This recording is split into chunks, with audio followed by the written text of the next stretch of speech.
يتميز المسار التنموي لعدد من الدول الصاعدة بظهور أعراض سلبية تتمثل في توسيع الفوارق بين الطبقات الاجتماعية.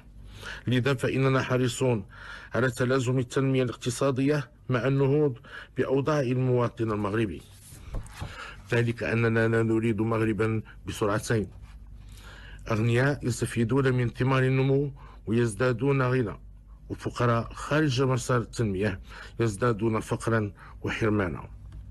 وفي هذا الإطار تندرج برامج المبادرة الوطنية للتنمية البشرية التي عبرت عدة دول عن رغبتها في الاستفادة من تجربتها، وكذا الجانب الاجتماعي للمخططات القطاعية التي تعطي أهمية خاصة للتنمية المحلية والبشرية.